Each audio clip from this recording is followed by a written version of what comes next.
रस्त्यावरनं जात असतं, येत असतं. काही जण रिक्षातून उतरत असतात, काही बसला जाण्यासाठी उभे असतात बस स्टॉपवर. गाड्या जात येत असतात आणि अचानक मग एकदम जोरात ब्रेक लावलेला आवाज येतो आणि थांबते तरी कोणाचं तरी आरडाओरडा ऐकू येतो. सगळ्यांचं लक्ष तिकडं जातं. आता एवढी तिथं जी काही 30, 35, 40 माणसं असतील, ती सगळी एकदम त्यांचं लक्ष तिकडं जातं आवाजाकडं.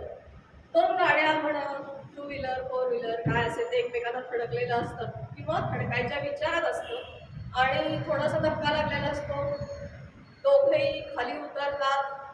असला असतं की कडेला पोलीस पण रहदारीसाठी असतो, नियंत्रणासाठी, पण तो फारसा लवकर तिथे येत नाही शेवटी. आणि सुरू होतं तिथं प्रत्येक जण तो जो काही अपघात होऊ घातलेला असतो, थोडासा झालेला असतो, त्याच्याविषयी चर्चा सुरू होती. प्रत्येक जण आपल्या प्रतिक्रिया व्यक्त करत असतो. कोण वेगात होतं का सावकाश होतं, चूक कुणाची होती, रॉंग साईडनं कोण आलं होतं, किंवा कुणी व्यवस्थित रहदारीचे नियम पाळले नाहीत, चालणाऱ्या माणसानं फुटपाथवरनं चालायला पाहिजे होतं. लगेच कोणीतरी म्हणतो की फुटपाथ चालायसाठी रिकामी कुठं आहेत, त्याच्यावरती किती अतिक्रमण आहेत. आणि तऱ्हा त्या माणसाला लागलंय किती किंवा काही लागलंय का, नुकसान गाडीचं काय झालंय, एखाद्याला वाटतं की फारच जास्त झालंय तर दुसरीकडून म्हणत असतो एवढं काही विशेष झालं नाही. आणि ह्या सगळ्या प्रतिक्रिया ज्या काही चाललेल्या असतात, प्रत्येक माणसाचं तिथे आपल्याला वेगळं मत दिसतं. घरी जाऊन माणसं आणखीन वेगळ्या प्रकारचं आपल्या घरातल्या लोकांना, शेजाऱ्यांना सांगतात की रस्त्यात आज मी काय पाहिलं, कसा अपघात झाला. आणि दुसऱ्या दिवशी वर्तमानपत्रात त्याचं काहीतरी वेगळंच येतं. मग एकच प्रसंग असतो, तो तसाच घडलेला असतो, फॅक्ट्स असतात तिथं त्या, तरी सुद्धा प्रत्येक माणूस तिथं असलेला, उपस्थित असलेला, पाहत असलेला, त्याच्याविषयी एक वेगळंच काहीतरी त्यानं बघितलेलं असतं आणि तो ते सांगत असतो. तर अशा प्रत्येक प्रसंगामध्ये कोणा व्यक्तीविषयी, कोणा वस्तूविषयी आपल्याला असं दिसतं की प्रत्येक माणसाच्या वेगवेगळ्या प्रतिक्रिया येतात. प्रत्येक जण आपल्या दृष्टिकोनातून पाहतो आणि काहीतरी मत आपलं व्यक्त करतो, शेरा मारतो. एखादा खाद्यपदार्थ असो, एखादा माणूस म्हणतो की हा पदार्थ ना अतिशय सुंदर लागतो, गोड आहे, त्याची चव फार उत्तम आहे, आणि दुसरा म्हणतो मला अजिबात ते आवडत नाही. एखाद्या ठिकाणी सहलीला जाण्याची चर्चा सुरू असेल लोकांच्या मध्ये, कुटुंबामध्ये, तर प्रत्येकाचं मत वेगळं असतं की कुठं जावं. एखाद्यानं हिमालयाचं नाव काढलं की दुसरा कन्याकुमारी म्हणतोच, एखाद्यानं जंगलाचं नाव काढलं की दुसरा वाळवंटात जायला निघतो.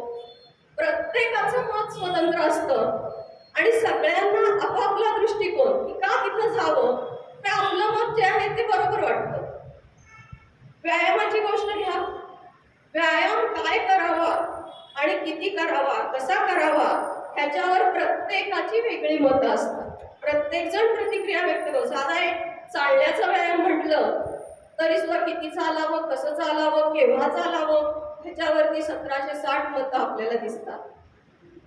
कुठल्याही गोष्टीवरती प्रत्येक माणूस असा जे काही आपलं एक मत व्यक्त करत असतो, ह्याला काय जबाबदार असतं, तर त्या माणसाचे अनेक घटक आहेत. एक आपापला स्वभाव प्रकृतीनुसार आपला एक दृष्टिकोन ठरलेला असतो आणि त्या दृष्टिकोनातूनच प्रत्येक माणूस समोरच्या व्यक्तीकडं, घटनेकडं किंवा एखाद्या प्रश्नाकडं पाहतो.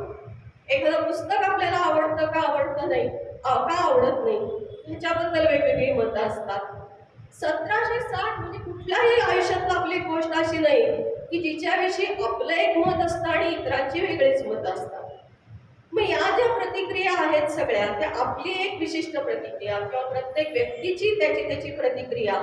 त्याचं कारण काय, तर त्याला ते घटक कारणीभूत आहेत. त्या माणसाचं वय, स्त्री आहे का पुरुष आहे, त्याचं शिक्षण काय, त्याचा अनुभव काय, तो काम करत असलेलं क्षेत्र कोणतं, त्याच्या घरातलं वातावरण, त्याच्यावर झालेले संस्कार, अनेक गोष्टी अशा असतात की ज्याच्यामुळं आपला एक स्वभाव प्रकृती ठरते, आपल्या विशिष्ट आवडीनिवडी ठरतात, आपली मतं ठरतात आणि आपण आपल्या मेंदूत जो त्याच्याबद्दलचा विचार येतो तो मांडत असतो. मग आता ही जी काही प्रतिक्रिया आहे याला जबाबदार आहे आपल्या मेंदूची विचार करण्याची क्रिया. आणि हा हा जो मेंदू आपला असा एकाच दृष्टिकोनातून विचार करतो, त्याच्यामुळं मग काय होतं, प्रत्येकाचं मत त्या त्या प्रसंगात वेगळं येतं, प्रत्येकाचे विचार वेगळे येतात आणि त्याच्यातून मग थोडेसे वादविवाद किंवा भांडणं, संघर्ष हे आपल्याला झालेले दिसतात. आता याच्यासाठीचं जे हे आपल्याला बघायचंय की हा एक बेस झाला. याच्यातून आपल्याला काय बघायचंय की जर मेंदू आपला एका प्रकारे विचार करतोय, दुसरा माणूस त्याच्या मेंदूच्या दृष्टीनं जो योग्य तो एक विचार करतोय, प्रत्येक माणूस एक एक विचार करतो आहे आणि तो वेगळा आहे एकमेकांपेक्षा, म्हणजे मेंदूमध्ये विचार करण्याची क्षमता आहे. आपण जर एकाच प्रकारे विचार करू शकत असेल आणि दुसरा माणूस दुसऱ्या प्रकारे करू शकत असेल, तर आपला मेंदू सुद्धा त्या प्रकारे का नाही विचार करू शकणार? जी जी इतरांची मतं आहेत ती आपण जर प्रयत्न केला तर आपला मेंदू सुद्धा त्या दृष्टिकोनातून विचार करू शकतो, पण आपण आपल्या मेंदूची ती विचार करण्याची क्षमता जी आहे ती वापरत नाही. आपल्याला फारसं काय डोक्याला ताप नको असं असतं. कुठलाही काही प्रश्न सोडवायचा असेल तर फारसा त्रास नको घ्यायला, सखोल विचार नको करायला. आणि आता तर हल्ली काय झालंय की त्या गुगलला विचारा, तयार उत्तर प्रश्नांची मिळवायची, त्यासाठी सुद्धा आपल्या मेंदूला त्रास द्यायचा नाही असं झालंय. आणि हळूहळू निसर्गाचा जो नियम आहे की जी वस्तू वापरात राहते ती चांगली राहते, कार्यक्षम राहते, आणि ज्याचा वापर होत नाही ते गंजून जातं, निरुपयोगी होतं.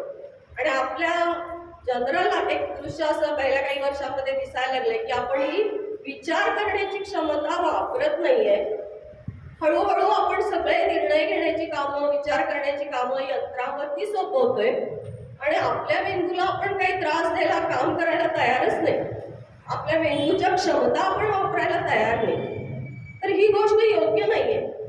आपला मेंदू शेवटपर्यंत कार्यक्षम, जिवंत राहायला पाहिजे आणि त्यासाठी त्याला त्याचं जे खाद्य आहे ते पुरवलं पाहिजे. विचार हे मेंदूचं खाद्य आहे. तर आपण आपल्या दृष्टिकोनातून कुठल्याही गोष्टीचा निर्णय घेताना किंवा मत ठरवताना जेव्हा विचार करतो, तेव्हा तो जो एकाच दृष्टिकोनातून विचार करतो, तर आपण आपल्या मेंदूला ही एक सवय लावायची आहे, एक सराव द्यायचा की यापेक्षा आणखी वेगळे कुठले दृष्टिकोन असू शकतील.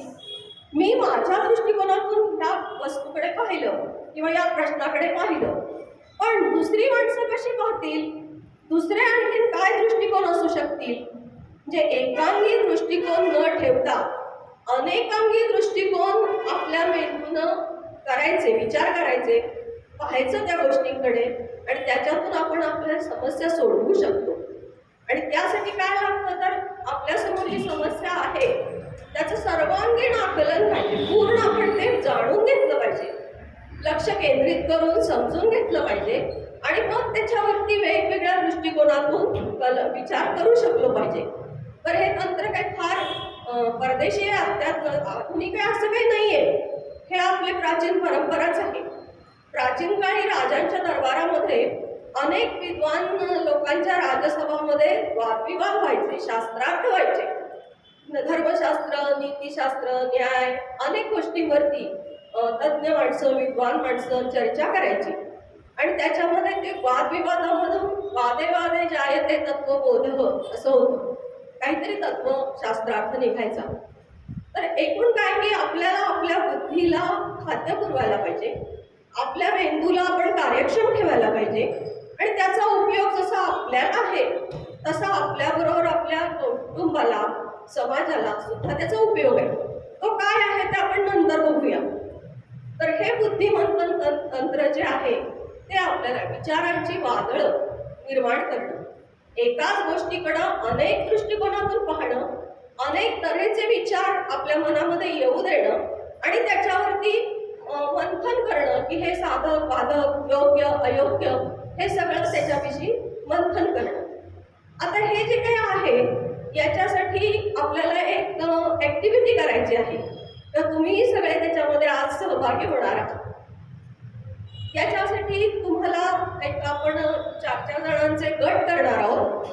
तुम्हाला इथे मी एक्सरसाइज देणार आहे आणि त्याच्यावरती तुम्ही त्या गटामध्ये एक 10 ते 15 मिनिटं चर्चा करायची आहे आपापसात गटामध्ये आणि ते जे समस्या दिली आहे तुम्हाला त्याचं उत्तर तुम्हाला दिलेल्या कागदावरती तुम्ही लिहून द्यायचं आहे.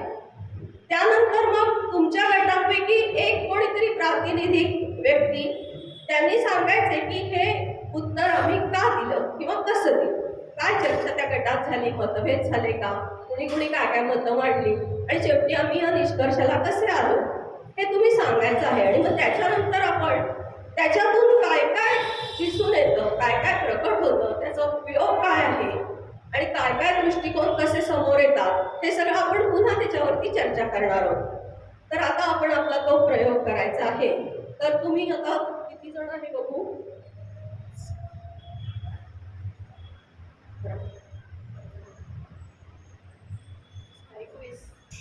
21 जण आहेत ना, 20 5-5चे गट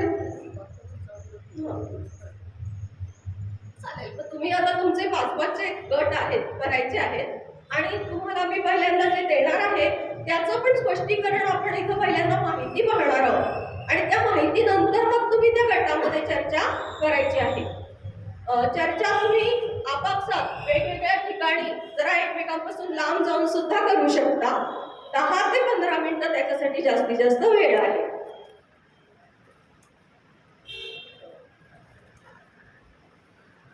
आता गट पण ते मध्ये गोल गोल असते, तिथे असू दे ठीक आहे. तुम्ही तिन्ही त्याच्यात सध्या नंतर मग गटामध्ये आधी नको ह्याच्याबद्दल पहिल्यांदा आधी सांगायचे. तुम्ही जरा शेजारी बसा म्हणजे तुम्हाला एक कागद देतो.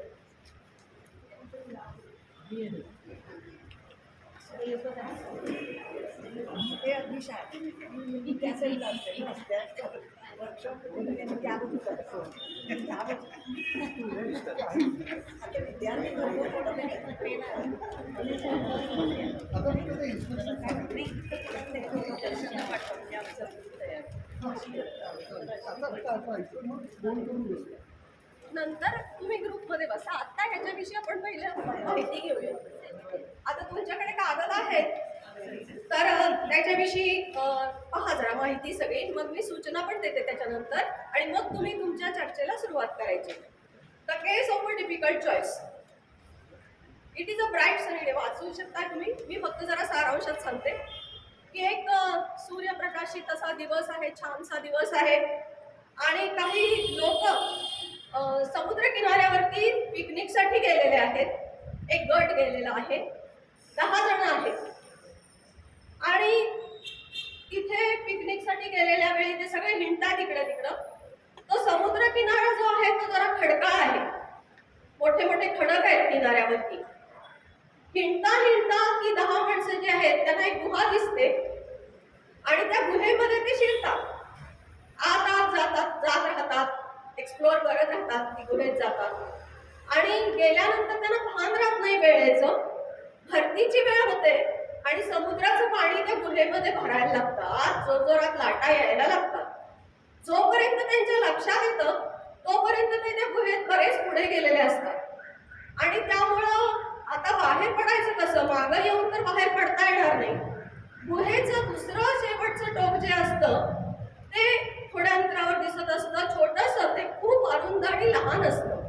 एका वेळी एकच माणूस कसा बसा त्याच्यातून बाहेर पडू शकेल असं ते लहान असतं आणि वेळ अशी राहिलेली असते, पाणी इतकं भरायला लागलेलं गुहेमध्ये की ती गुहा पूर्ण भरेपर्यंत फक्त 3च माणसं त्यातून बाहेर पडू शकतील जिवंतपणानं. म्हणजे त्या गुहेतून बाहेर पडून जिवंत राहण्याचे चान्स फक्त 3च माणसांना आहेत. त्या 10 लोकांचं इथं सगळी माहिती दिलेली आहे की ते कोण आहेत, काय आहेत वगैरे. आता तुमचं काम हे आहे की आपण त्या 10 माणसांची माहिती पाहूया. तुम्हाला काय करायचं आहे की तुम्ही या 10 जणांपैकी कोणते 3 लोक निवडाल ज्यांना जिवंत राहण्याची संधी तुम्ही द्याल. ती 3 नावं तुम्हाला एक कागद दिला जाईल, त्या कागदावर तुम्ही ती 3 नावं चर्चेनंतर शेवटी लिहायची आणि द्यायची आहे. आता ती माणसं पहा काय आहेत. अ scientist 80 years old on the verge of discovering a new drug. 80 वर्षाचा एक शास्त्रज्ञ आहे जो काहीतरी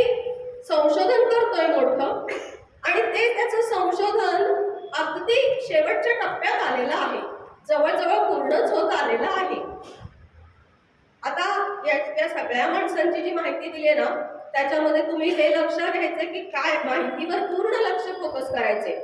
तिथं ते कोण आहेत ते दिलंय, त्यांचं वय दिलंय, ते काय करतायत ते दिलंय. त्यांच्याकडे तुम्ही वेगवेगळ्या दृष्टिकोनातून पाहायचंय त्यांना जिवंत राहण्यासाठी संधी देताना. दुसरी व्यक्ती आहे a 25-year-old widowed mother of 3 young children. एक 25 वर्षाची विधवा आहे, विधवा स्त्री, तिला 3 लहान लहान मुलं आहेत. तिसरी व्यक्ती आहे a middle-aged politician who has supported bills for the uplift of the poor and needy at the risk of his career. एक मध्यमवयीन राजकारणी नेता आहे.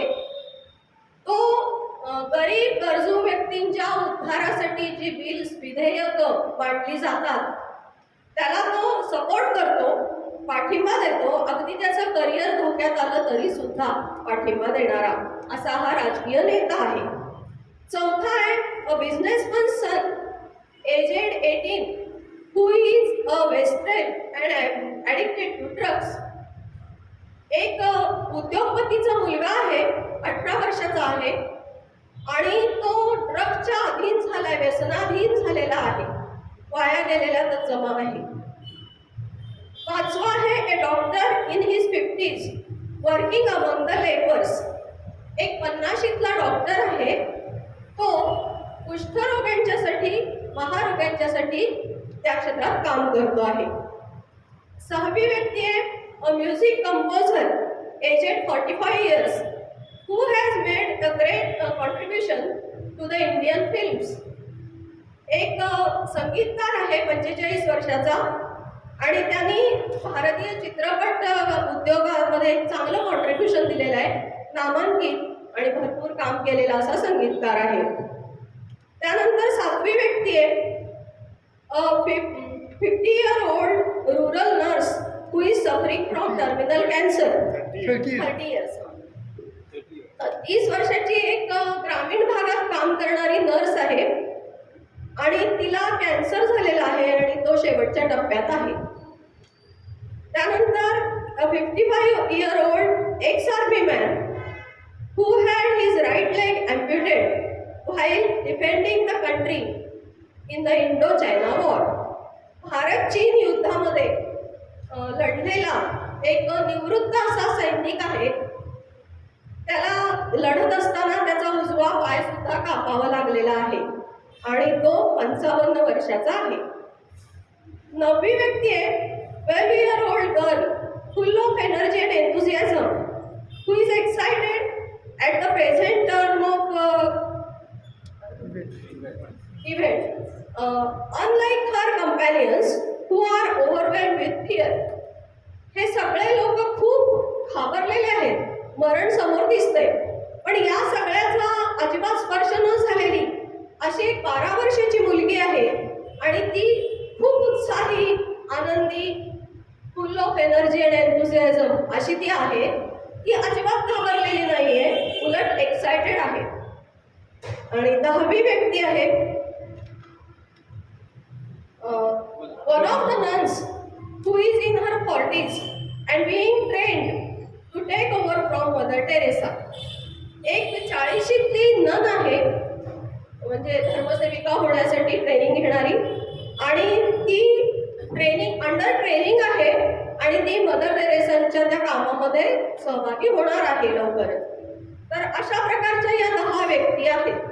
ह्यांच्या दिलेल्या माहितीतल्या प्रत्येक शब्दावरती तुम्ही कॉन्सन्ट्रेट करा, आपापसात आपल्या आपल्या गटामध्ये चर्चा करा आणि त्याच्यानंतर कुठल्या 10 पैकी 3 व्यक्ती तुम्हाला जिवंत राहावे असं वाटते त्यांची नावं 1, 2, 3 असे आकडे घालून तुम्हाला दिलेल्या कागदावरती तुम्ही लिहायचं आहे. तर ठीक आहे. आता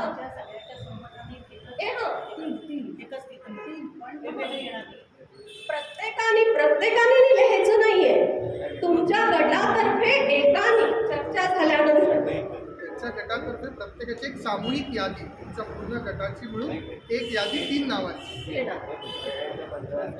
10 ते 12 मिनिटं, 12 ते 15 मिनिटं कदाचित त्याच्याही आधी होईल.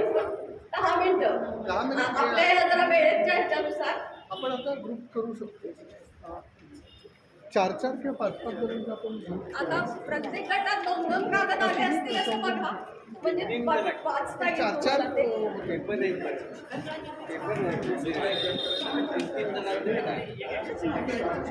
पाच जणांचं एक गट. 4 तुम्ही चौघं. 6 जणांचं केलं.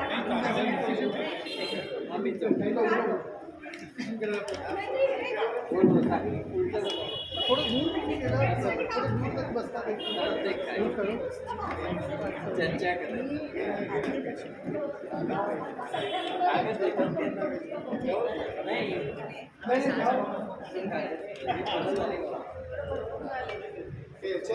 सहा झाले. नंबर याच्यावर नाही, कागद आधीच्या असं चौघजण बसताय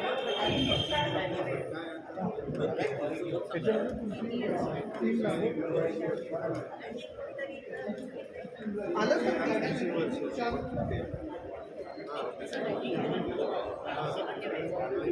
4 जणांचे हे 3 झाले. 6 जणांचे 2 झाले आणि 4 चे 3 झाले. हो, हे 3 ते 6 नाही, हे तर ते 7 असं करूया की मॅडम 7 ते 6 झाले. इकडे 5 होतील. मी त्यातल्या एका गटात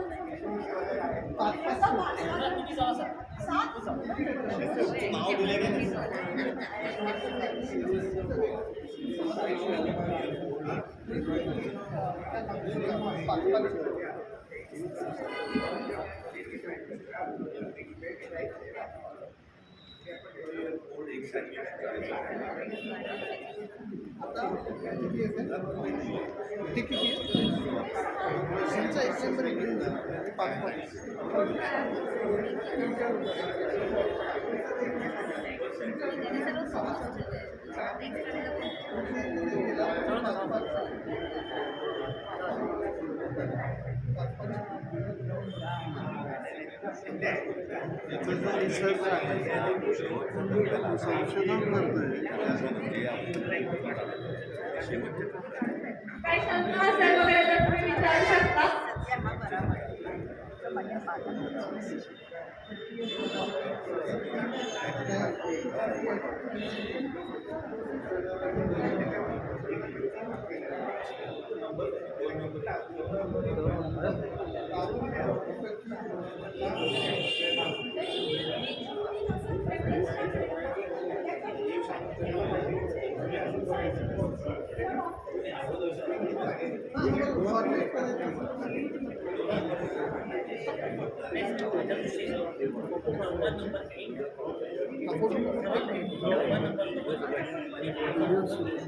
आपण कॅमेरा फिरवला चालेल, फोटो काढतो. अच्छा, फोटो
आजचे 6:35 देऊया वेळ. मगाशी 6:25 आपण हे केलं. चालेल 7:30 त्यांना सांगूया. अनेक 4 मिनिट उरले तेव्हा सांगूया.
Not that dangerous.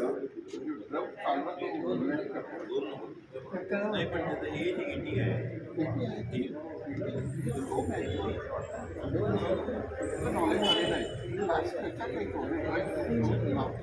कदाचित जगाला उपयोग लहान मुलांचा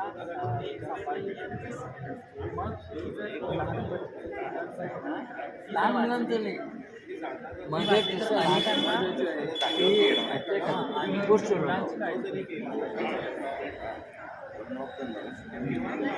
शिकणार अजून शिकायला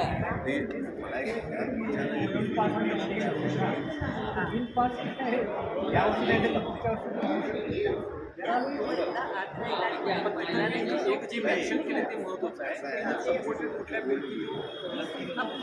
ज्याला गरज आहे गरीब अशा लोकांची बाजू घेणारे पण नाही.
लहान म्हणून नाही, गोष्ट गोष्ट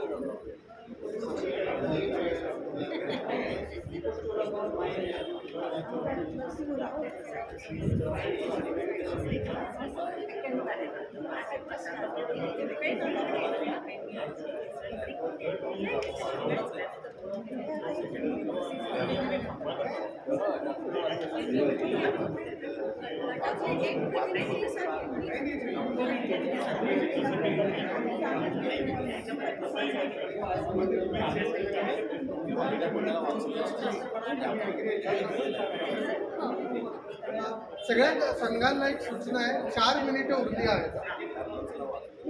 4 मिनिटं उरली आहेत तुमच्या चर्चा करा उरली आहेत.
तर त्यांना सरळ बसायचं.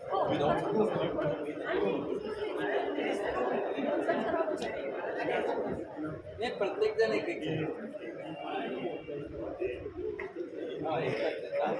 वेळ संपलेली आहे आता.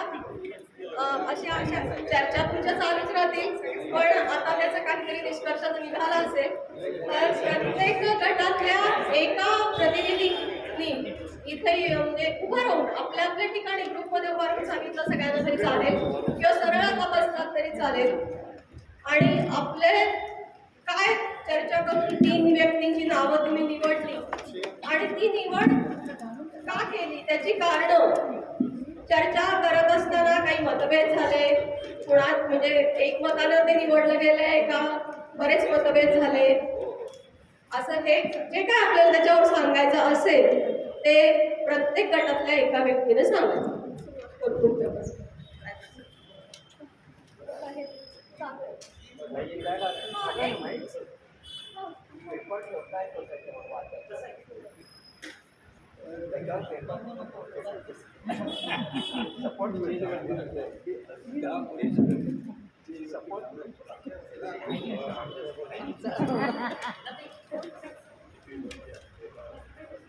पहिलं नाव माझ्यामध्ये 25 वर्षाची जी ओल्ड विडो आहे म्हणजे ती 25च वर्षाची आहे त्यामुळे ती मुलंही लहान असतात आणि त्यांना आईची गरज असते त्यामुळे तिला फर्स्ट प्रेफरन्स आमच्या सगळ्यांच्याच मताने म्हणजे सगळ्यांचं एक मत 25 वर्षाची विडो ही फर्स्ट आणि तिची तिन्ही मुलं उद्या देशासाठी पण काहीतरी चांगलं होऊ शकतात तर आई आपली घडवत असतात. दुसरं आमच्यामध्ये थोडासा मतभेद झाला माधुरी शंकरताई म्हणत होत्या की म्युझिक कंपोजर की तो बऱ्याच जणांना प्रेरणास्थान ठरेल आणि माझ्यामध्ये होतं 12 वर्षाची मुलगी सेकंड स्थानाला तिने जग पाहिलं नाही आहे त्यामुळे तिला दिल्या आणि थर्ड स्थानाला माझ्या मते नन होती की ती अजून खूप जणांचं आयुष्य म्हणजे तिची सर्व्हिस खूप जणांच्या आयुष्याला प्रेरणास्थान होऊ शकेल. तर आमच्या सगळ्यांच्या मताने असं ठरलं की 25 वर्षाची विडो फर्स्ट म्युझिक कंपोजर की तो खूप जणांच्या आयुष्यात त्याची प्रेरणास्थान होऊ शकतो काहीतरी घडवू शकतो आनंद देऊ शकतो. म्युझिक स्वतःच एक थेरपी आहे क्रिएटिव्ह काहीतरी घडवू शकतो आणि म्युझिक थेरपी पण आहे म्हणजे खूप रुग्णांमध्ये हे कार्य होऊ शकतं आणि तिसरी 12 वर्षाची मुलगी असं आता आमचं फायनल आहे.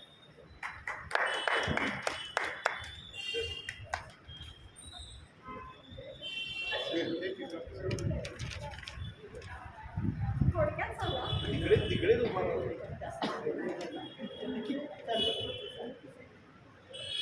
आम्ही सुद्धा म्हणजे थेरी ऑफ एलिमिनेशन जे एलिमिनेट करायचे ते आधी काढले एक्सक्लूड केले नाही त्यानंतर आम्ही असे काढलेले आहेत. ते 25 year old widowed mother of 3 young children.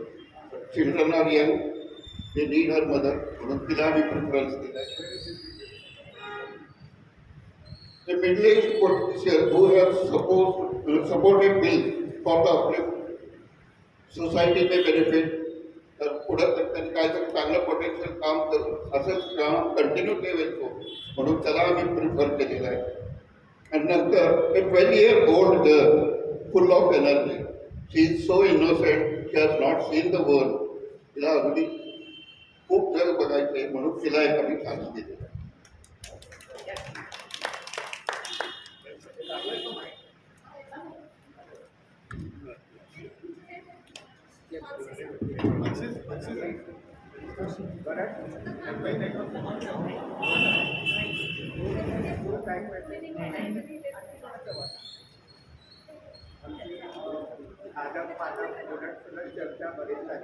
नाही आवाज नाही. हॅलो आता माझा उलट चर्चा मूलभूत मी मुद्दा काढला होता की कोणी जगायचं ठरवणारे आपण कोण पण मॅडमनी सांगितलंय कुठल्या तरी तिघांना जगायचा चान्स त्यामुळे तिघांनाच आपल्याला चॉईस द्यावा लागला. चर्चा करत असताना पहिला सगळ्यात मुद्दा आमच्या मनात आला की वय त्या व्यक्तींचं त्याला महत्त्व दिलं पाहिजे कारण नुसतं पुरं आयुष्य त्याच्यासमोर 50ला आणि 80ला म्हातारा जगायला पाहिजे ते नाही. तरी सुद्धा ही जर माणसं जगली तर पुढे समाजासाठी किंवा देशासाठी काय करू शकते हा मुद्दा पण आम्ही लक्षात घेतला होता. त्यामुळे तो ड्रग एडिक्ट कुठे गेला मला सापडतच नाही आहे. 7 नंबर ड्रग ॲडिक्ट.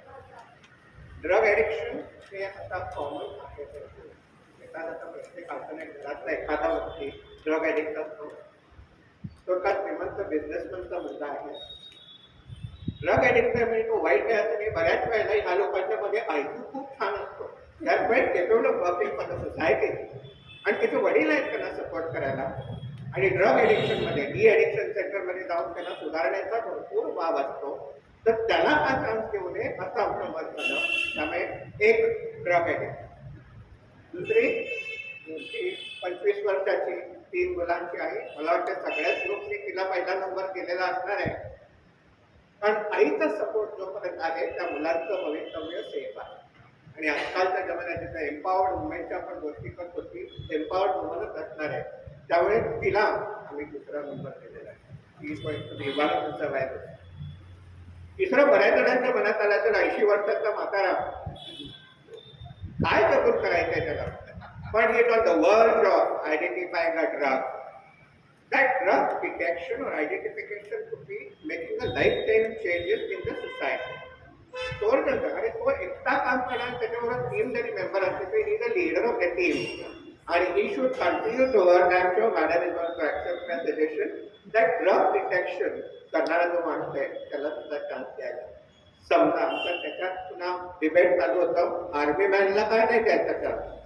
त्याच्यात एकच ड्रग आहे. एक पाय गेला युद्धामध्ये आर्टिफिशियल लिप लेवून उरलेले 45 वर्ष मिनिमम तो काढू शकतो आणि कन्स्ट्रक्टिव्ह अँड प्रोडक्टिव्ह कॉन्ट्रीब्युशन तो करू शकतो.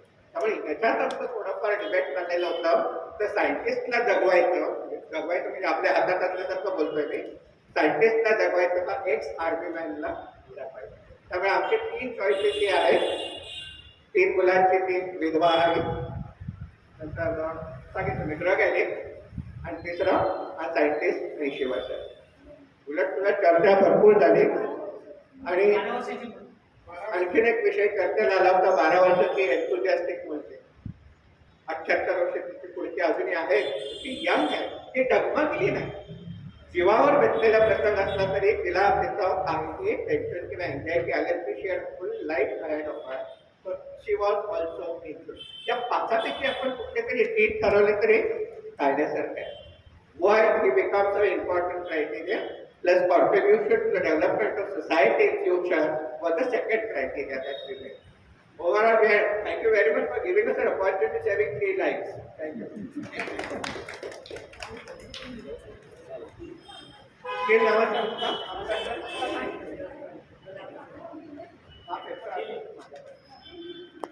मी डॉक्टरला वाचवलं नाही.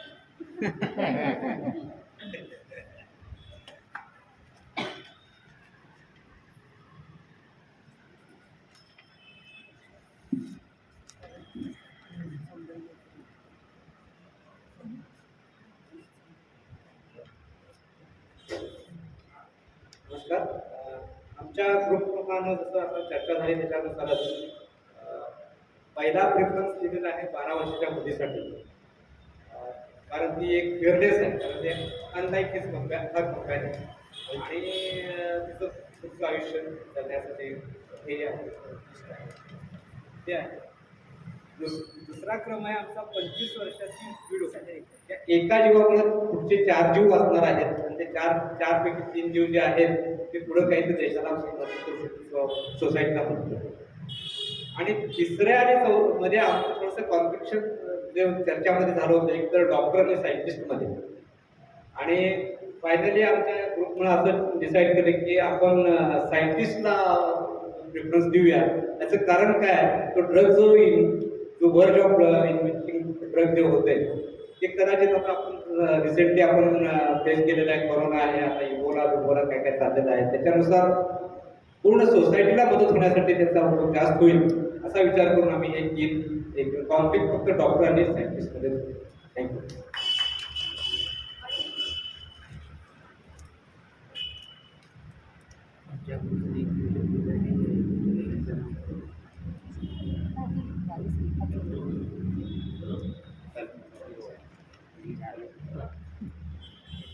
आमच्या ग्रुपमध्ये तीन लोक नेमलेले आहेत. एक तर ते विडो विथ 3 मदर सगळ्यांना कॉमनच झालेलं आहे, त्यामुळे त्याच्याबद्दल काय झालं ते सांगणार नाही. एक दुसरं म्हणजे सायंटिस्टला एक निवडण्यात आलेलं आहे, कारण सायंटिस्ट शेवटच्या स्टेजमध्ये 80 वर्षाचा जरी असला तरी त्याचं संशोधन शेवटच्या स्टेजमध्ये आहे आणि ते संशोधन जगासाठी उपयुक्त ठरेल म्हणून हे केलेलं आहे. आणि एक 25 इयर ओल्ड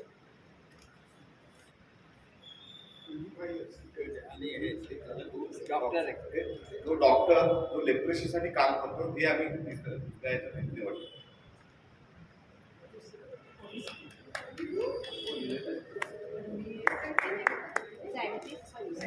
आणि कोण आहे? आणखी कोणाचं ते दिलं नाही. आणि कोण आहे?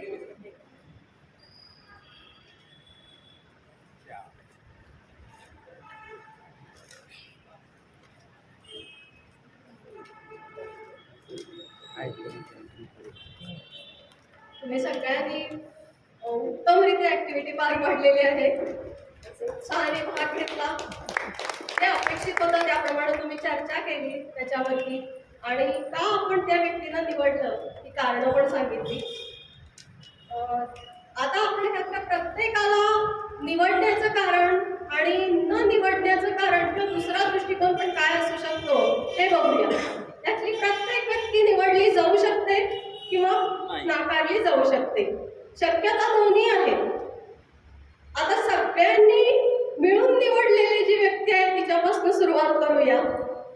की 3 लहान मुलं असलेली 25 वर्षाची विधवा स्त्री आणि ते वर्णन वाचल्याबरोबर सहानुभूतीची लाट मनामध्ये येते. संवेदनशीलतेला आवाहन असं वाटतं आणि तुम्ही अगदी सगळ्यांनी तिची एकमतानं निवड केली का तिच्या मुलांसाठी गरज आहे वगैरे. आता याला म्हणजे हा प्रयोग आम्ही आमच्या विद्यार्थ्यांच्या वरती जेव्हा केलेला होता तेव्हा न निवडण्याचं कारण पण असू शकतं आणि ते काय वेगळा दृष्टिकोन काय असू शकतो. तर ज्या अर्थी ही पिकनिकला आलेली आहे त्या अर्थी तिची मुलं कोणीतरी घरी सांभाळते, त्यांची काळजी करायचं काही कारण नाही. ती कुणाकडे तरी सोपवून आलेली आहे आणि तशी तिला काही फारशी मुलांची काळजी नाही आहे, नाहीतर ती एवढी इकडे पिकनिकला आलीच नसती असं एका मुलानं आम्हाला सांगितलेलं होतं. तर हाही दृष्टिकोन असू शकतो. दुसरा एक दृष्टिकोन असू शकतो की ज्यांना दुर्दैवानं अपघातात आई वडील गेलेले आहेत किंवा अनाथ आहेत जी मुलं त्या मुलांची पण काळजी घेणारं कोणीतरी एखादी संस्था म्हणा किंवा दत्तक घेतलेले पालक म्हणा त्या मुलांना वाढवू शकतात. त्या मुलांचं आयुष्यही व्यवस्थित पुढे जाऊ शकतं. आई वडील असणारीच मुलं फक्त चांगली वाढतात असं काही नाही, त्यांचंही भविष्य असू शकेल. म्हणजे दोन्ही शक्यता आहेत. तर अशा कारणाने आमच्या काही विद्यार्थ्यांनी त्यांना निवडलेलं नव्हतं त्या व्यक्तीला. तर हाही दृष्टिकोन त्या स्त्रीकडे पाहण्याचा असू शकतो. बऱ्याच वेळा आपण भावनेच्या भरात जातो तर त्याचं हे एक उदाहरण होते. बिझनेसमनच्या मुलाला निवडलं नाही, बहुतेक जण निवडत नाहीत कारण तो व्यसनी आहे. पण डॉक्टर साहेबांनी फार छान सांगितलं तो एक आस्पेक्ट आहे की तो 18 वर्षाचा आहे आणि त्याच्या ठिकाणी बुद्धिमत्ता किंवा इतर क्षमता आहेत, फक्त तो व्यसनाच्या आहारी गेलाय.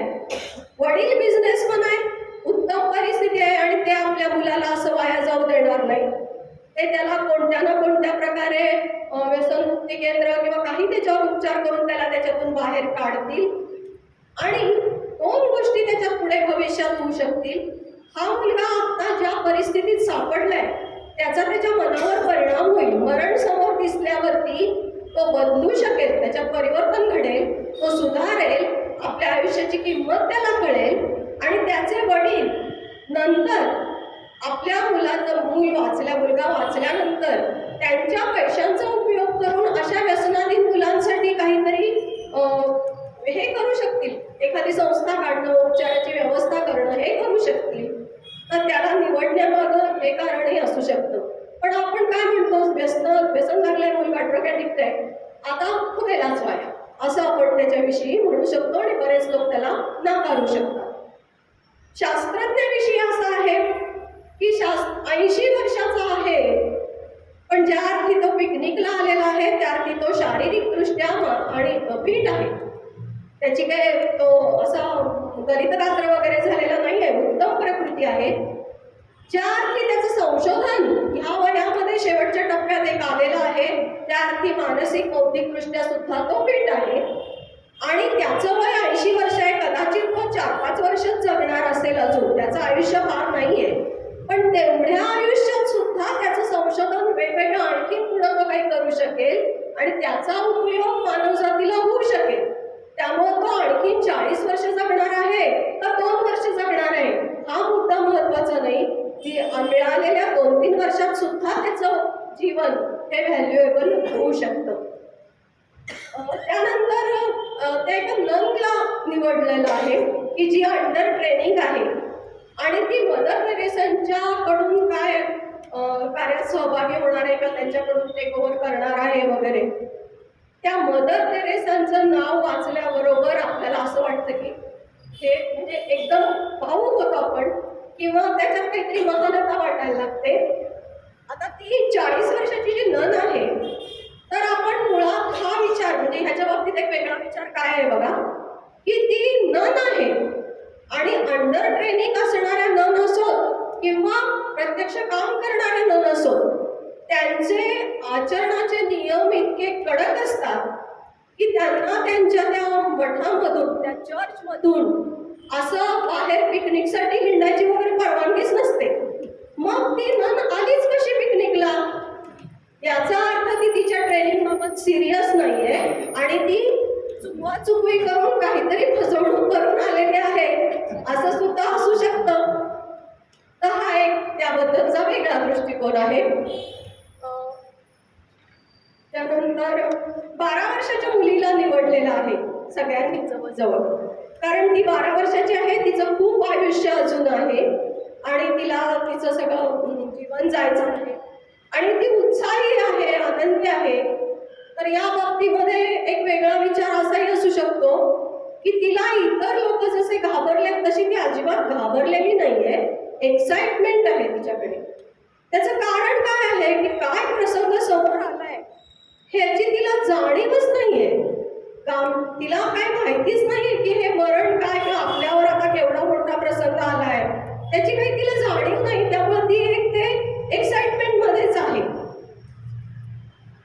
असं या बाबतीत म्हणता येतं की तिला भरपूर आयुष्य अजून जगायचे, पण काय माहित ती पुढे जाऊन काही चांगलं शिक्षण घेईल, चांगलं काम करेल का कुठल्या वाईट मार्गाला सुद्धा जाऊ शकेल. असं म्हणजे ती काही उत्तम नागरिक होईलच याची 100% खात्री काही कोणी देऊ शकत नाही किंवा समाजोपयोगी असं काही ती करू शकेल.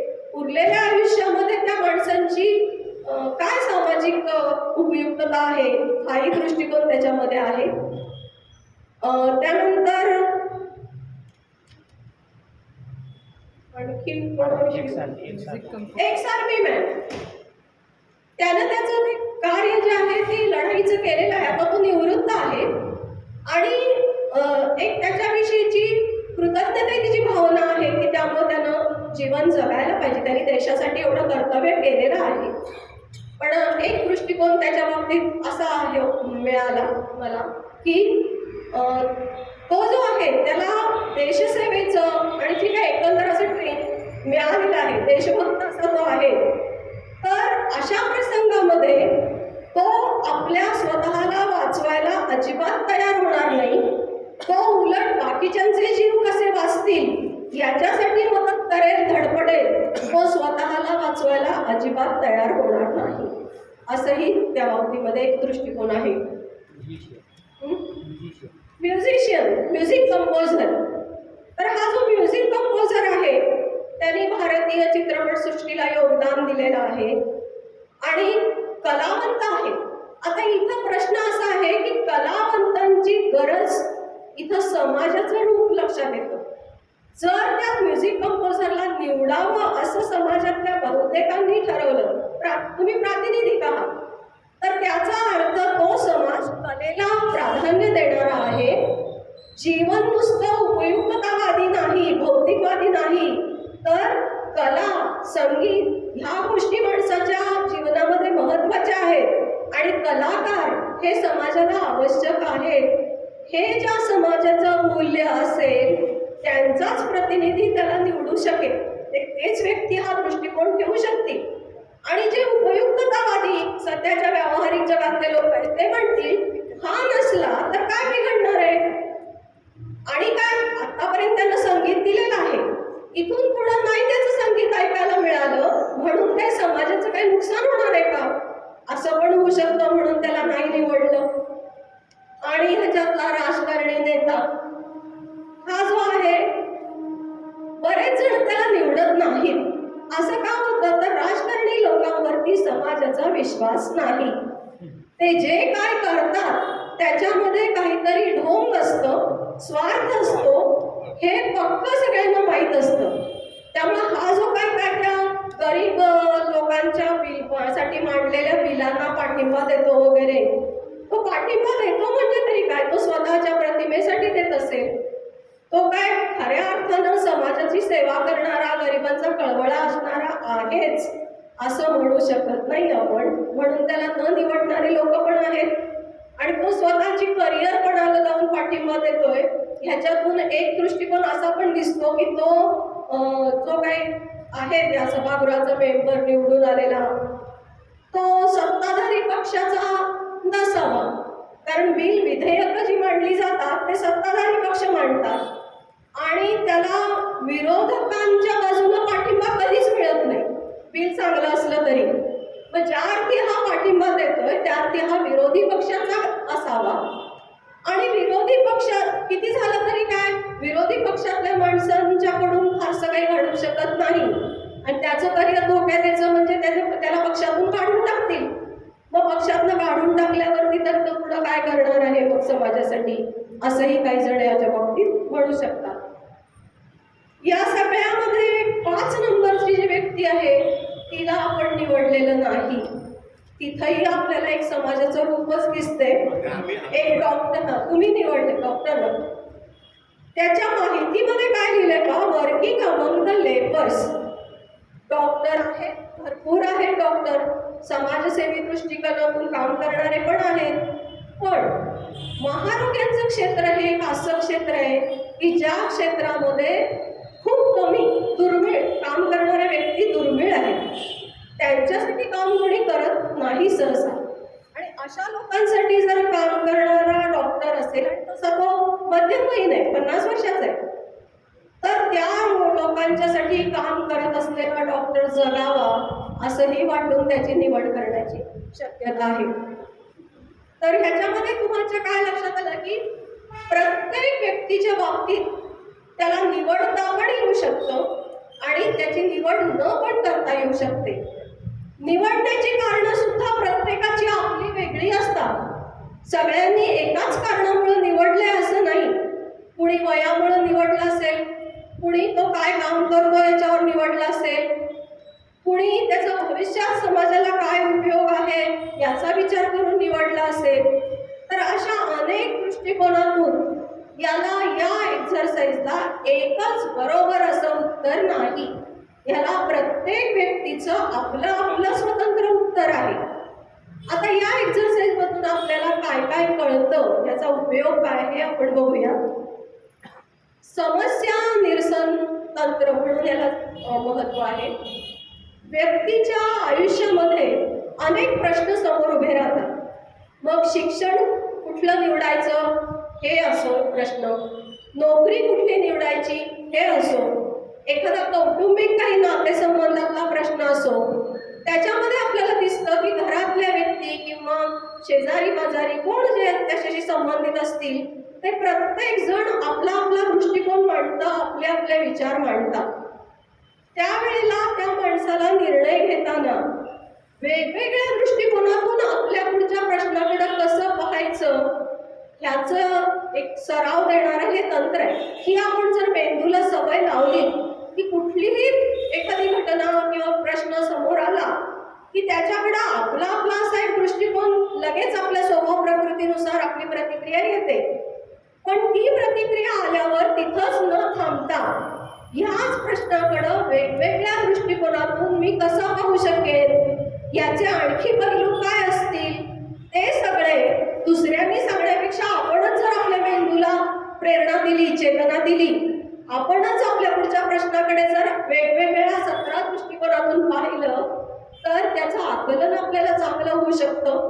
त्याच्या बऱ्यावाईट अनेक बाजू आपल्या लक्षात येतात आणि त्याच्यानंतर निर्णय घेणं किंवा ती समस्या सोडवणं आपल्याला सोपं जातं.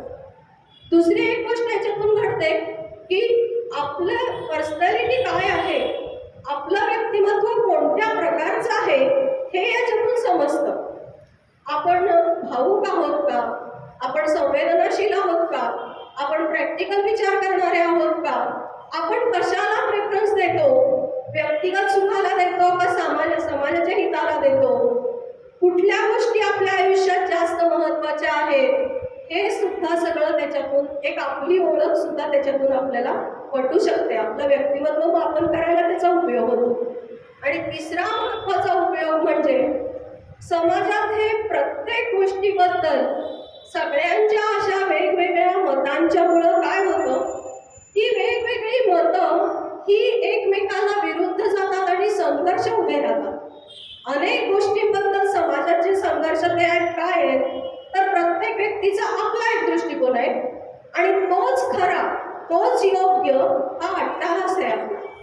आणि त्यामुळे दुसऱ्याचं चुकीचं आहे हे गृहीत धरतो आपण आणि हिरिरीनं एकमेकांशी भांडतो. छोट्या छोट्या गोष्टींमध्ये पासून ते मोठ्या गोष्टींपर्यंत हे मतमतांतर जी आहेत त्याच्यातून संघर्ष निर्माण होतात. अगदी छोट्या छोट्या गोष्टी आपण सुरुवातीला पाहिल्या. आता मोठी गोष्ट म्हणजे आपण एक उदाहरणादाखल घेऊया. देव ही संकल्पना आहे. देव या संकल्पनेवरून संघर्ष समाजामध्ये भरपूर आहे आणि तो का आहे, तर देव या संकल्पनेविषयी प्रत्येकाची असणारी वेगवेगळी स्वतंत्र अशी मतं.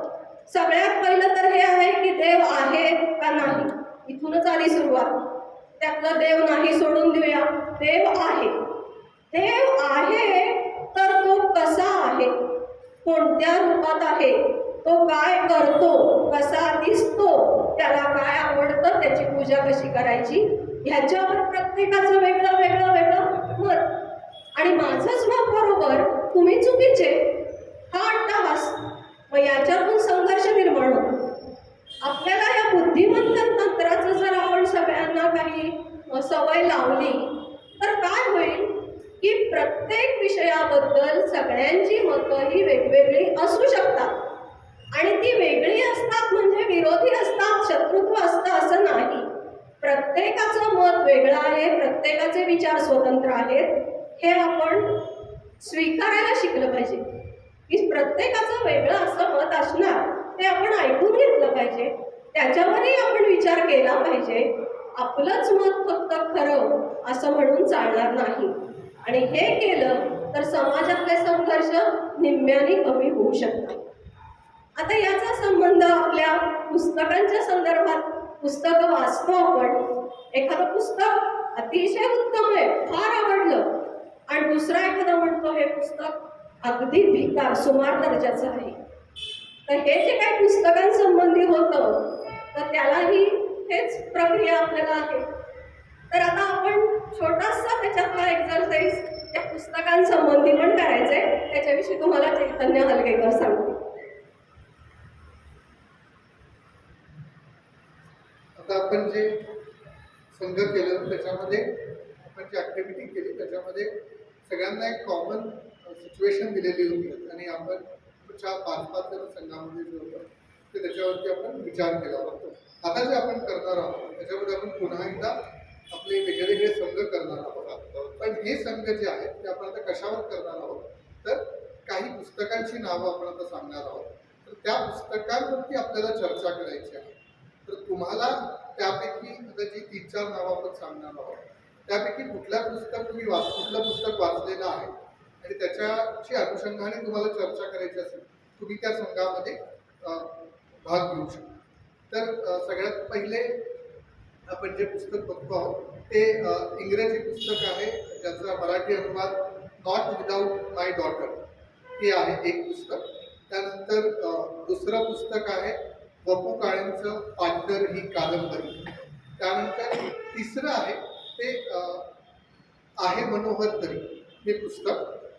मी पुन्हा एकदा सांगतो, पहिलं पुस्तक आहे ते नॉट विदाउट माय डॉटर, दुसरं वपू काळेंचं पार्टनर ही कादंबरी, त्यानंतर आहे मनोहर तरी हे पुस्तक. चौथं जे आहे ते पुस्तक असं नाही आहे, तर कर्ण या व्यक्तिरेखेवरती जी पुस्तकं लिहिलेली आहेत त्याच्याविषयी जर आपल्या कोणाला बोलायचं असेल तर तो एक चौथा गट. ठीक आहे. तर मग आता आपण चौथा असं की कर्ण या व्यक्तिरेखेवरती कर्ण महाभारतामधली व्यक्तिरेखा कर्ण त्याच्यावरती जी पुस्तकं लिहिलेली आहेत त्यातल्या कुठल्याही पुस्तकाविषयी जर आपल्याला बोलायचं असेल तर तो एक चौथा गट असेल. हे चारही गट सोडूनही जर कोणी व्यक्ती आपल्या सोबत असतील असे जे लोक असतील मग त्यांच्यामध्ये आपण त्यांच्याशी बोलून ठरवूया की त्यांना कुठल्या पुस्तकावर बोलायचं. तर सगळ्यात पहिले आपण नॉट विदाऊट माय डॉटर पासून सुरू करूया. कोणाला नॉट विदाऊट माय डॉटर पासून बोलायचं आहे ते एक संघ करू शकतात. आपण हात वर करूया. Not without my daughter.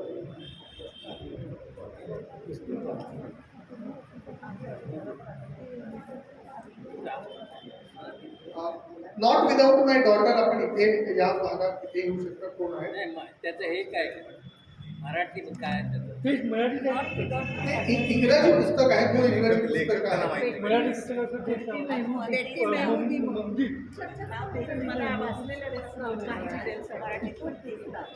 दुसरं पुस्तक पार्टनर या पुस्तकावरती मला चर्चा करायची आहे.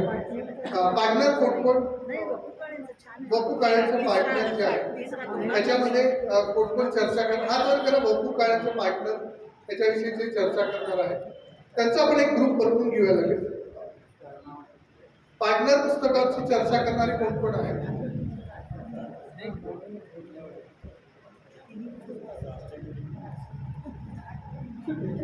कर्ण या व्यक्तिरेखेवरती बोलण्यासाठी ठीक आहे. मग आपण संघ करूया. पार्टनर विषयी कोण कोण आहेत तयार बोलायला? पार्टनर विषयी कोणी नाही?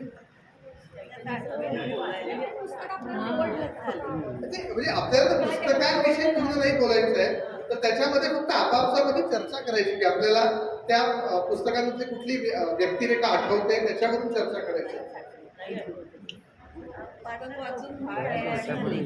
तिसरा आहे त्याच्यामध्ये भरमसाठ आलेला आहे. दोघं जण असताना तिसरा आहे.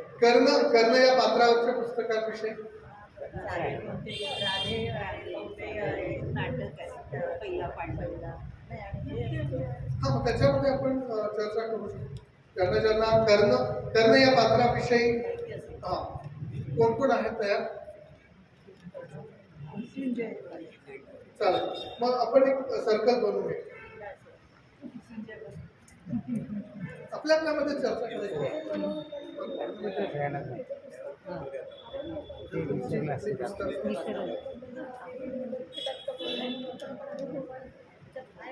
आहे मनोहर तरी त्याच्यावरती आहे म्हणून तरी पण म्हणजे लक्षात आहे. करणार म्हणजे आपण वेगळे गट करूया. कोणाला कर्ण या पात्रावरती कोण कोण चर्चा करणार असेल तरी इथे बसून घेतलं तर इथे त्यांचं सर्कल करू. कर्ण काय तिसरी हा जे आहेत इथे आपण बसू. खूप जण आहेत करणार.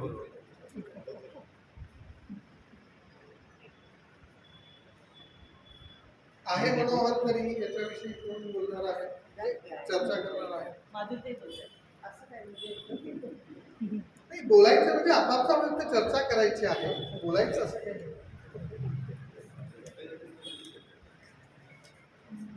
कर्णावरती कोण कोण बोलणार त्यांनी इथे येऊ शकतात.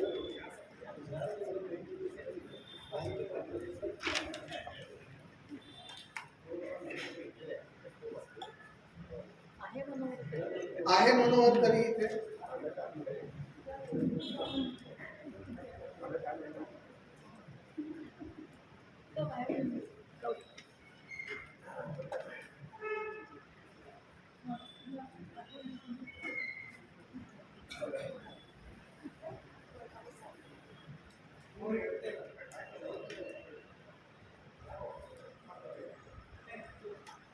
आता जेव्हा तुम्ही आपापसामध्ये ज्या पुस्तकांविषयी चर्चा करणार आहात तेव्हा 3 गोष्टींवरती चर्चा करायची आपल्याला. सगळ्यात पहिला हा भाग की या पुस्तकांमध्ये आपल्याला सगळ्यात जास्त भावलेली व्यक्तिरेखा कोणती आहे ते प्रत्येकाने एकमेकांना सांगायचं आहे. आणि त्यानंतर दुसरी बाब ही की या पुस्तकामध्ये असं कोणतं पात्र होतं ज्याचं वागणं आपल्याला खटकलं, ज्याचं काहीतरी वागणं असं जे आपल्याला पटलं नाही, त्याविषयी बोलायचं आहे. आणि तिसरं हे की आपल्याला एकंदर पुस्तक आवडलं किंवा नाही आवडलं आहे ते एकमेकांना सांगायचं आहे. तशा 3 गोष्टीच आहेत. पहिली गोष्ट की आपल्याला सगळ्यात जास्त भावलेली व्यक्तिरेखा कोणती या पुस्तकामध्ये. दुसरं की एखाद्या व्यक्तिरेखेचं कुठलं वागणं आपल्याला खटकलं ते सांगायचं आहे एकमेकांना. आणि तिसरं की एकंदर आपल्याला पुस्तक आवडलं किंवा नाही आवडलं ते एकमेकांना सांगायचं. फक्त 5 मिनिटाची ही चर्चा आहे.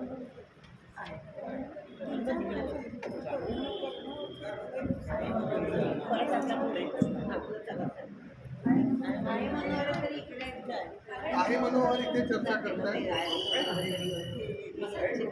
तुम्ही कुठलं पुस्तक आहे? हा कर्णावरती कोण तिकडे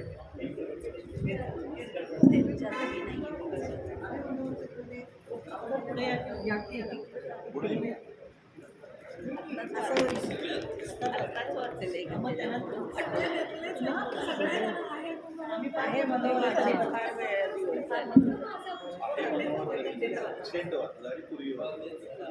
पूर्वी ज्यावेळी वाचलं होतं त्यावेळी आवडलं नाही. आता जे बघतात सुनीता देशपांडे सर्वसामान्य भेटत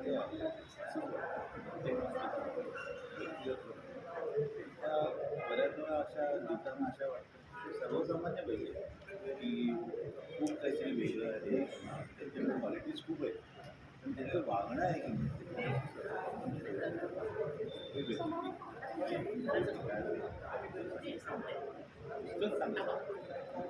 पूर्वी जितकं आवडलं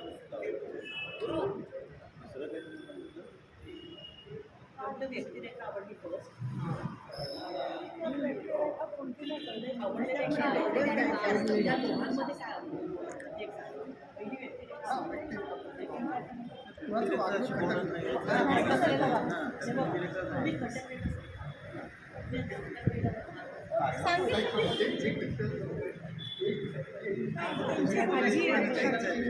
त्यांची आजी आहे.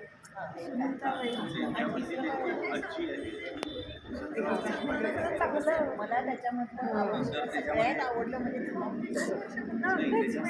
ते जवळजवळ पात्रासारखं.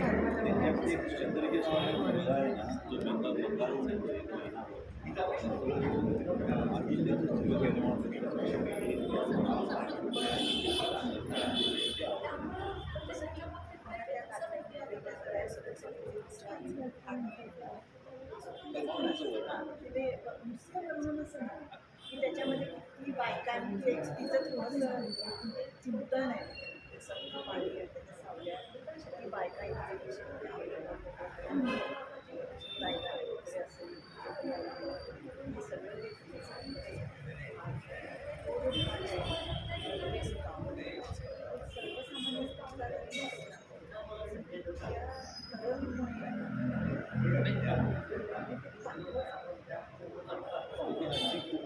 आजी पण आणि दुसरं म्हणजे नसतात त्याचे निगेटिव्ह ते तिला पडली आणि कलाकार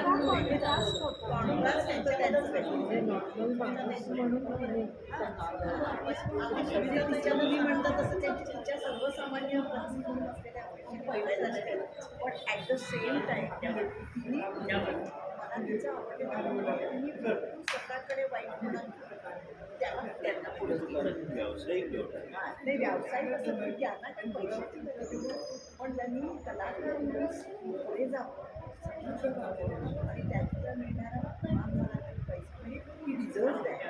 त्याच्यासाठी त्यांच्या माणसाने त्यामुळे बरेच आळशी होते, आळशी थोडे आळशी होते. सगळ्यात नाही म्हणलं केलं तो पहिला फुलांची जी 50 फुलं आहेत सुनीताबाई नसतात ती 50 म्हणजे तो एक तिचा त्या सुनीताबाईंची जी शिस्त आणि हेच बुद्धिमंत माझं इम्प्रेशन ऐकू काढला नव्हतं मुलांकडे कसं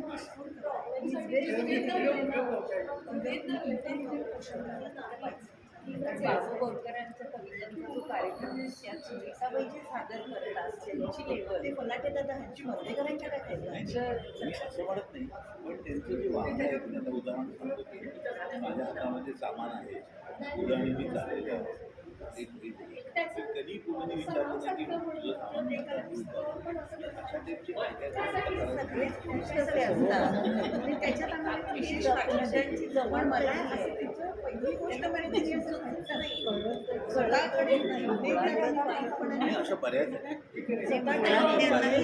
हाच हे कळत पैसे कारण एकदा brainstorming सुरू झालं, तिला वाईटपणा त्यांनी इथून बाहेर पडल्यावर, घरी गेल्यावर चालूच राहिलं. तेव्हा झालं तुझं आहे तेच तुझ्यापाशी आपल्या नसतं, मेंदूला चालावं. चेतना देत राहायचं आणि वापरात राहायचं हे महत्वाचं आहे.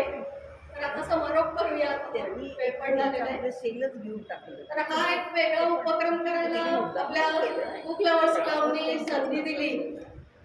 तुम्ही सगळ्यांनी त्याच्यात उत्स्फूर्तपणानं सहभागी होऊन सहकार्य दिल्याशिवाय ते यशस्वी होणं शक्य नव्हतं. तर तुम्ही फार उत्तम असं सहकार्य दिलेलं आहे, त्याच्यात सहभागी झालेला आहात. पुस्तकांच्या संदर्भात याच्यासाठी कसं जोडलं जावं याच्यासाठी चैतन्य हलगेकरांनी मार्गदर्शन आणि सहकार्य केलं, त्याबद्दल त्यांचेही आभार. आणि तुम्हाला सगळ्यांना हे कसं वाटलं किंवा त्याच्यातून काय मिळालं हेही तुम्ही प्रतिक्रिया सांगितली तर आवडेल. तर आता थांबूया. मला वाटतं एकच हा एक गोष्ट इथं लायब्ररीमध्ये उजव्या हाताला आता बोर्ड लावलाय सूचनेचा, ते एक मला सांगायचं होतं. तिथं पहा विल्यम शेक्सपियरचं एक वचन लावलंय, त्याचा छोटा फोटो आणि वचन लावलंय, जगात चांगले वाईट असे काहीही नसते, असतो तो फक्त दृष्टिकोन, असं तिथं लिहिलेलं आहे. ते आपल्या आजच्या या ऍक्टिव्हिटीचं सारांश रूपाने आपल्याला म्हणता येईल. मला फक्त म्युझिशियनला फक्त आमच्याच ग्रुपने वाचवलं त्याच्याबद्दल थोडंसं सांगायचं आहे की एकूणच माणसांमध्ये क्रिएटिव्ह माणसं फार थोडी असतात. खरंच हजारात एखाद्याला ते वरदान देवानं दिलेलं असतं टू बी क्रिएटिव्ह.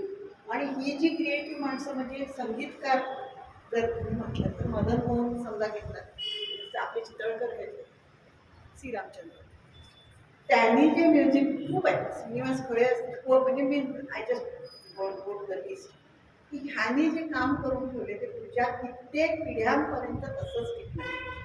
पुस्तकं लिहिलेली असतील, सी राजगोपालाचारी आज ते सगळे विसरतात पण रामायण आणि महाभारत त्यांचं पुढचं 500 वर्ष सुद्धा इंग्लिश आणि संस्कृत भाषेतले लोक वाचतात.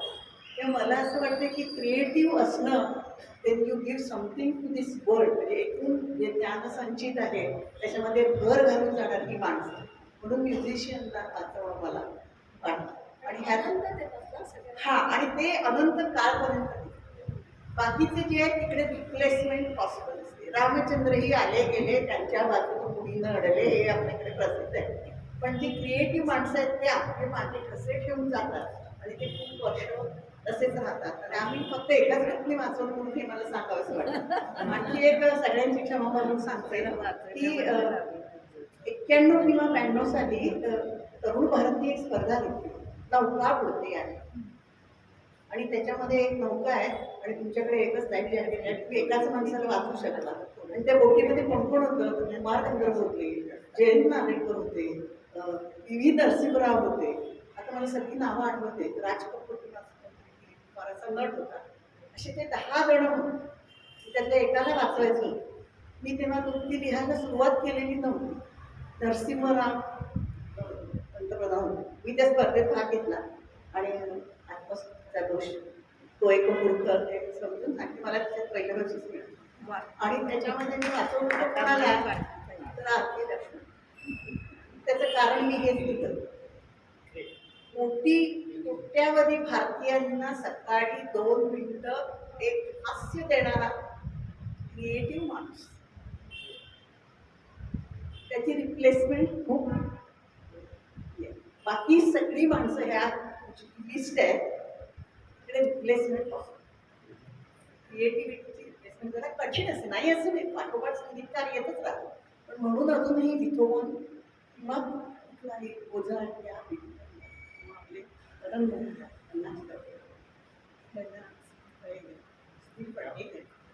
एकच मला दृष्टी ते सांगायचं होतं, पण कोणीच वाचून होते म्हटलं माझी. आणि ह्या दोघींना मी पटवते